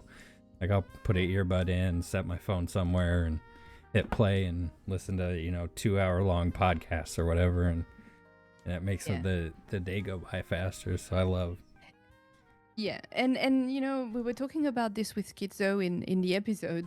We went on tangents that had nothing to do with FPV. And we're talking about attention span and short form content is everywhere now. And that's also something we discussed about why both him and I are not posting or flying that much anymore. And that for us, it was very linked. What we post is also how we fly, and we fly because we also post, and maybe it shouldn't be like that. We should fly for the fun of it, but anyway, that's separate. But we were saying that short content doesn't fulfill us as much as long content does. I love, like a grandma, I love finding a 1 hour plus YouTube video even sometimes, and I'm gonna watch it all, sipping my tea, having biscuits.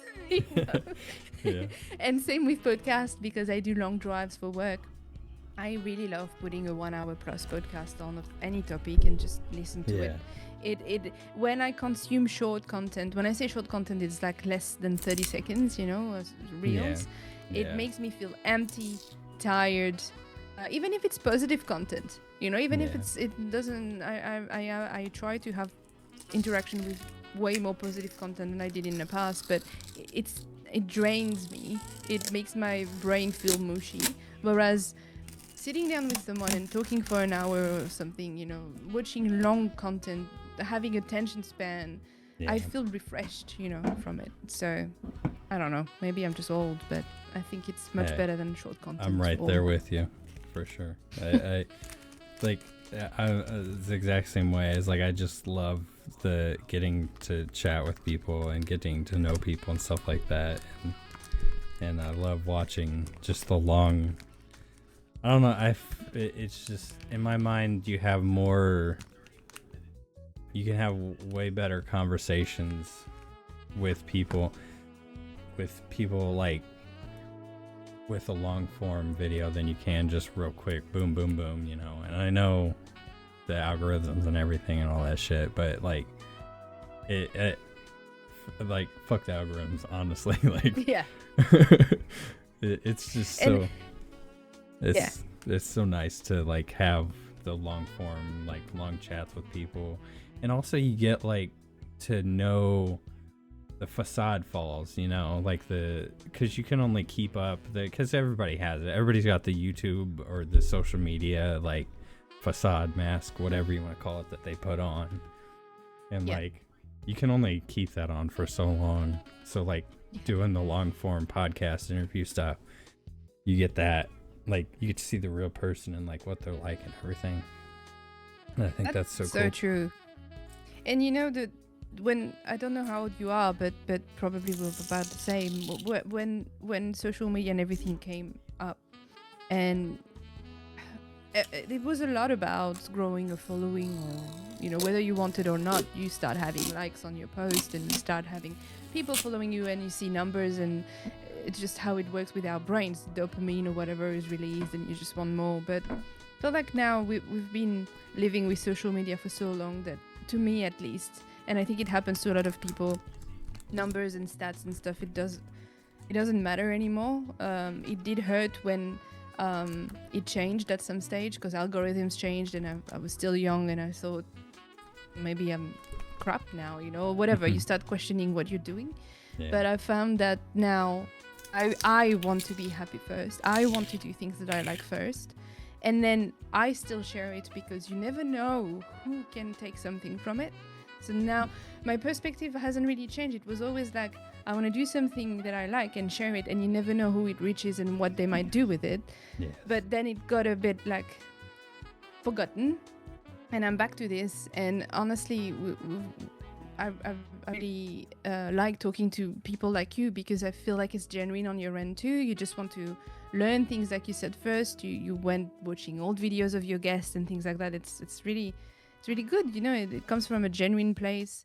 And then I feel like when you do that, it doesn't matter the numbers, the like, it really doesn't matter because you're happy. And if you know that someone sends you a DM and be like, I really like that episode, it fills you with so much more joy, in my opinion, than doing something you don't really care about and seeing empty numbers on a screen. It's just, nah.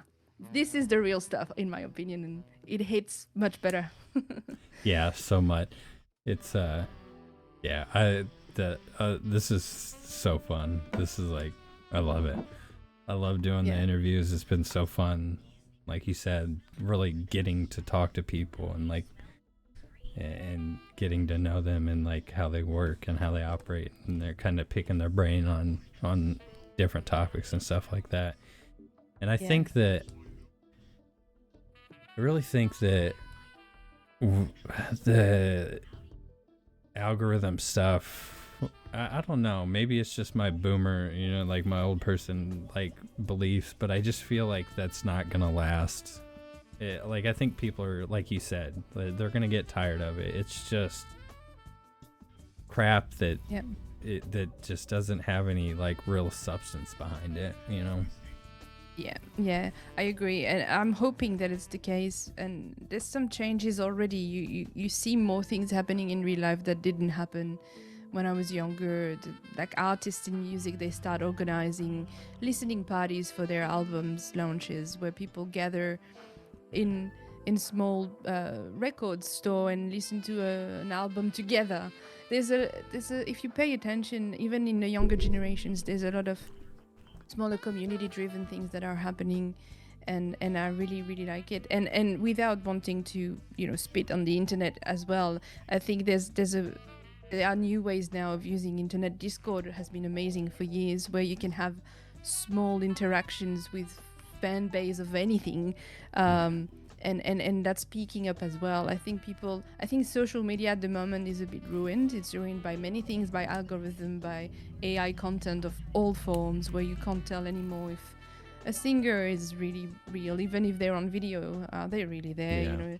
And it might all push us more to interact with people we know 100% are real, and it could be in real life, or it could be on Discord server or whatever, where we actually realize, I'm talking to a real person with real feelings. And it's a big debate, AI at the moment and algorithms, and it feels very empty. Some people are fine with it. Some people say, I don't care, I like it, it's entertaining. And a lot of other people are like, it's not doing it for me. So, and I don't know if anybody's right or wrong. From a appreciation perspective, it's okay to question AI for ethical perspective, but from an entertainment perspective, who's to say what you should like or not? I know I don't like AI content, and I much prefer discovering new artists and new creators that do it because they can, not because they prompt it. That's my take. yeah So like kind of on that, I've been I get like so many ads for Suno, and like it just like, I don't know, I just don't like it. It is okay. Have you tried it? Because I am curious. I'm not one of this person who's like, I hate this and I'm not trying it. So I went on it and I tried something. I had a melody floating in my head and I hummed it, and I had lyrics that I had written and I put it, and then it did something. But honestly, no, I'd rather struggle yesterday I had a bit of time because I had a day off because I was meant to work tonight, a full shift, and got cancelled. So I have an extended weekend. But I had a bit of time yesterday, and I was with my guitar, and I was trying to find a melody, and it's probably shit. Sorry, I don't know if you're No, if no, I can you're swear fine. on the podcast. You But good? it's probably crap. But that whole time that I was trying to create something, I really tried to create it myself, and I was not really relying on a computer. Yeah. And I had this discussion with another friend talking about creative process, and he's not really afraid of using Suno.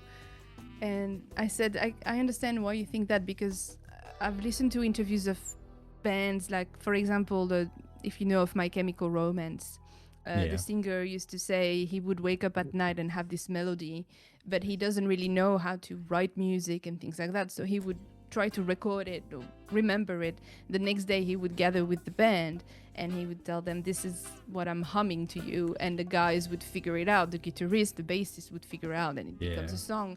And so we had this discussion about that. If you hum it to Suno and Suno comes up with something, then it's kind of the same. But I was like, no, because Suno is going to copy it from existing things. Whereas if you hum it to your friends and they come up with something, it's kind of different, Yeah.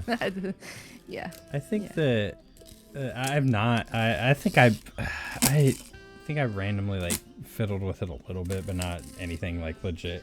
And I'm not. I've always felt like I'm not at all like musically inclined. So I mean that could take that with whatever.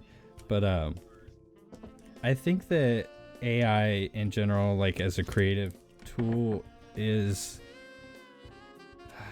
just that. I think it's a tool. I think that it can be used, but I don't think that you should. I don't think there should be a final. I don't think it should be a final product. I think maybe if you use it as like an idea or like a springboard or like a bounce stuff off of, maybe because you don't have like people in your life that you can do that with or something like that. But I definitely don't think that you should have like that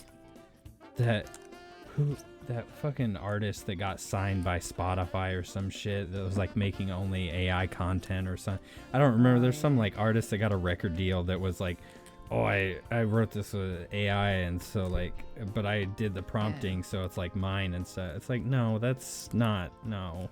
Like, that's not it. No, it's not. Yeah.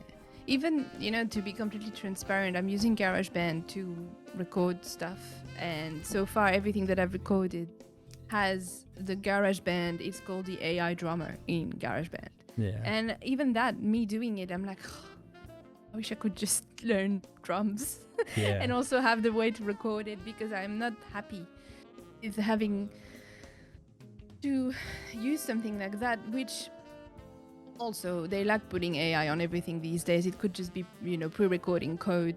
What is AI about the drummer? It's not, it's not necessarily like Suno. Yeah. I know it's beats that someone have pre-recorded, but I always thought if one day I have a small set of songs that I actually want to play with people live, because I will need people to play with it. I can't play it on my own. It would be better to have an actual drummer take on the songs and be like, actually, you know what? I don't care. Do what you want, the drum on the track that I recorded is just there. So it's a bit what you said, like if you use AI as the tool to bounce ideas or to generate a drum, or it's not too bad, but generating full songs and things, I don't know, it's not too sure about it. But at the same time, I had a friend who he's not a musician at all, and he made a whole song that he sent me recently, and it was very touching because it was about some time that, when we were younger, some period of time about our friendship, and he's not a musician at all, and he made it on, I suppose, Suno, and I listened to it. I wonder what I would have thought if I didn't know that's how he made it. Because sometimes you're like, oh, this song is actually quite cool. It fooled me. Not his song, but I had a song popping up on YouTube Music. Although you can kind of tell when a singer is AI and everything. It was like metal, a bit like a good metal song, like a bit melodic, a bit like, you know, kind of newish metal style. But then I'm like, the notes are really well done, like it's very well hit, and the range is crazy. And I'm like, if that was real, they would be I would have heard of them already. And then I googled it when I went home, and it looked like it was AI, and I was like, God damn it. I definitely think that the AI stuff is going to come crashing down at some point, and I just hope it's sooner rather than later, you know, honestly. Yeah. Because people just can do what they like again, and without having the problem with AI. The reason it's famous is because honestly, you and I bouncing ID to Suno to try to be creative, it's not the worst part. The worst part is people trying to make money out of things very quickly. It's quick money. That's why it's popular at the moment. No talent and quick money. I like I've talked before, my logo is just like I made it literally in MS Paint. I made it myself. Like I was like, cause I was like trying to come up with a logo, cause I was like, oh, I kind of want to like make a logo, and I'm kind of like, I was raised like not like poor, but not well off, you know, like we just like learned how to fix stuff ourselves, kind of did our stuff ourselves. So like that's how I operate.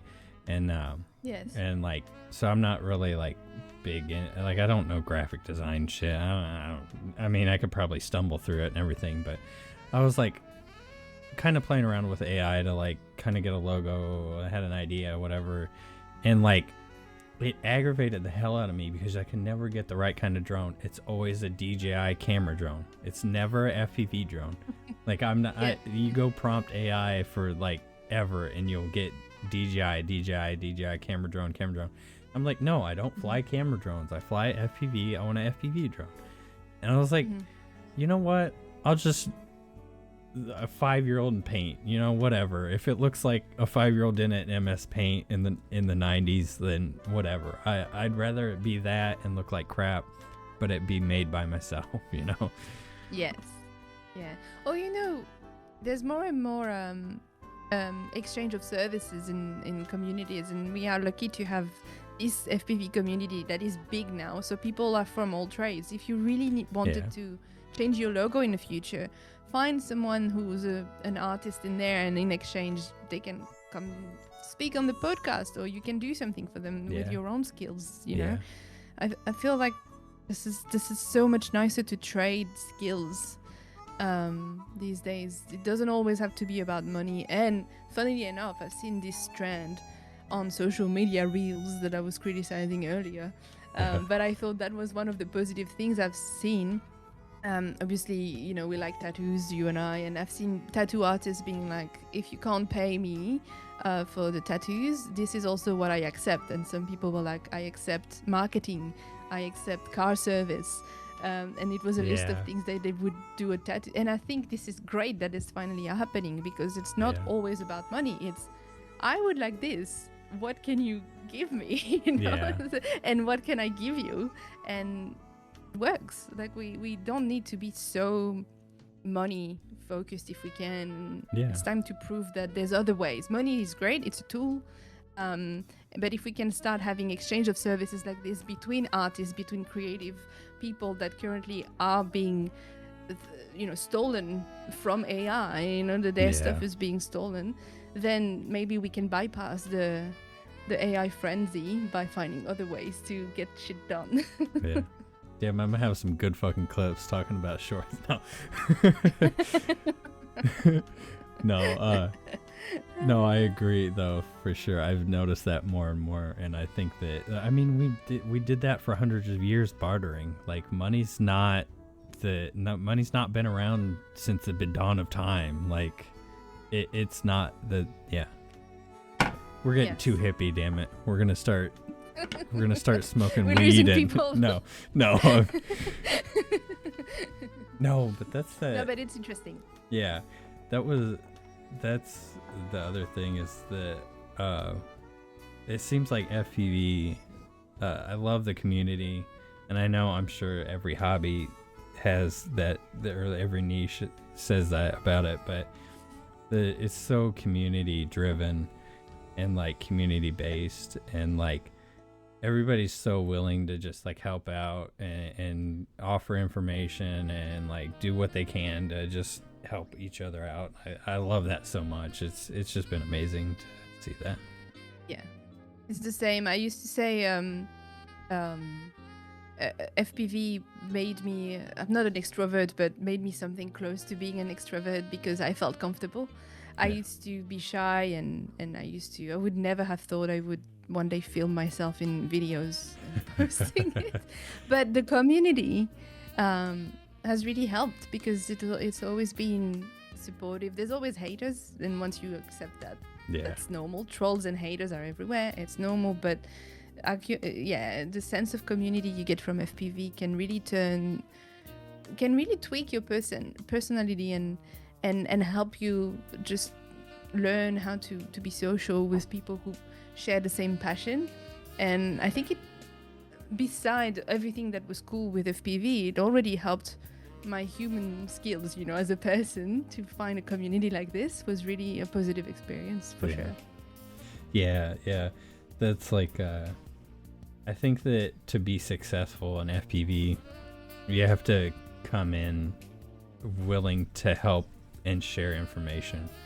Because like the even now, and like I said, everything's like so much easier, and there's videos everywhere and everything, but there's still there's something different about having somebody like sit with you on Discord in a fucking video call explaining like, hey, click this button, click that, solder this there, put this there, and everything, as opposed to watching Joshua Bardwell, which he's an amazing person, like makes great content and everything, but like if you had him on a Discord call, like able to reach out to him and like talk to him one-on-one, it's just so much more amazing to be able to have somebody hold your hand through the nightmare. Yes. Yeah. Wow. Like I said, it's been such a pleasure chatting with you. You're like, I was so nervous because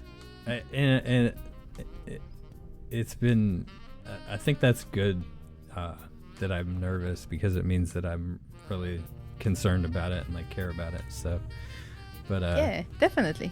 Yeah. There's like some. Well, I was probably more nervous, to be honest. Fair enough. But it's been so fun, just like reaching out to people and in the community, and they've all just been so supportive and like so chill and down to earth and everything. It's been awesome. Yeah. That's awesome. Well, let me know if I can help, and if you want some people, I can try to put you in contact with them and see how you go. You like I said, it's nice to have people caring, and podcasts are needed in the community. And every time I've shared on Facebook groups, and I'm always a bit nervous as well. Speaking of being nervous, I don't want to be like, oh, look at my stuff. And people are always like, no, it's really good, always share. So also, if you are questioning where you can share your stuff, don't be nervous. Podcasts are needed, and people are always happy to listen to nerds chat for 2 hours. They love it. Everybody loves it. It's so fun. I love doing this. It's been so fun. But just chatting with people, I love getting to know like just the like different people outside of like in different countries and stuff like that. Like I've been like I said, Birdie, I like just stumbled across this stuff, but I'm like I consider him a really good friend now. We've chatted. I've been up till like 3 a.m. tuning a fucking whoop with him, and he's like, I'll go out and fly a pack and then come back in and dump the black box logs, and he looks over it and he's like, hey, change these 3 things and then go fly again. So it's awesome. Crazy. Yeah, that's why it's great. It's great that we have this community, and that we live in this time, where we have Discord and internet and everything to be able to do that. We're so lucky. Yeah, it's awesome. I'm gonna get out of here. I'll let you get on with your day. It has been honestly, it's been such a pleasure to chat with you. It's been so fun. You're an awesome person. Same. Oh, thank you. It was really great to be here. You were a great host, like I said. Had a great time. Thank you so much. It's awesome. I will. Yeah, it's been fun. I appreciate you. You have a good day, ma'am. Enjoy the rest of your day. Enjoy your long weekend. Maybe sneak out and fly a battery or two. Maybe. Have a nice evening yourself. Thank you. And speak soon. Yep. Thank you. Bye. Bye.